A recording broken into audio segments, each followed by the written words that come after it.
I know, and you'd be surprised how much you can, I mean, if you really want to keep up on that type of popular culture so you can talk to people, you'd be surprised at how much just from reading. You know, I've read articles about films that I can talk about without ever having seen the film. You don't have to go watch a film and waste 2 hours of your life for something.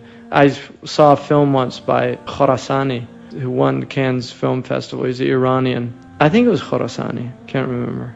I was interested just why this film won the Cannes Film Festival. It was being made in Iran, where apparently they have all this artistic censorship. But at the end of the film, they have an interview with him. You know, and the thing about the film is it almost put me to sleep. At the end of the film, he says, they ask him, what kind of film do you like? He said, I like films that put people to sleep. But then they can't stop thinking about them after that. He said, think about American films. You go watch it for 2 hours and you're at the edge of your seat and you walk out the theater and you can't remember anything. Like, what was it about? Because it's all spectacle. There's no thought. And then they asked him about censorship, and he said every artist is censored. It's just, where do you draw the lines of censorship? There's no artist that's free of censorship. He said Americans have censorship. I mean, there's things that they can't go beyond. Simple as that. He said in Iran, we're basically not allowed to deal with two things, sex and violence. And it forces us to create films that actually are intelligent. And he said when Hollywood was not allowed to use sex and violence, they actually made intelligent films. He said now the films are all stupid.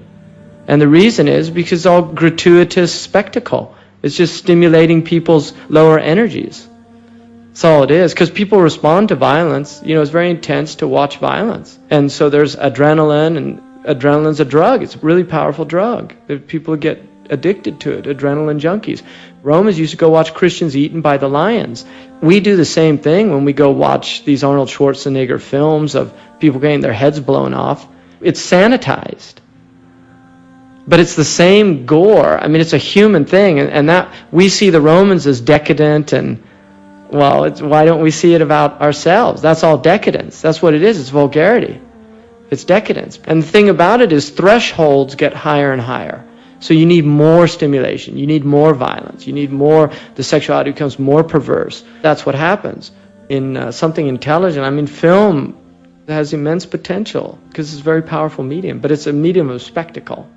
You know, you never want to be in a theater when there's an earthquake or something. You just, how do you justify that with God? You know, it's watching a movie when you died or something.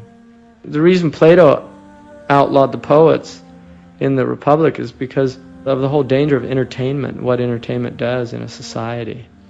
Images and the Prophet ﷺ, he had some entertainment, and that's something about Islam that a lot of modern Muslims aren't aware of. That there is room for art, there is room for poetry, there is room for certain types of music and things like that. And traditionally it always existed in the Muslim world, but it should be done in a certain way, and it shouldn't become something that takes people away from God. Yeah, I think we need to rethink a lot of things and just be more creative about how to speak to people out there. And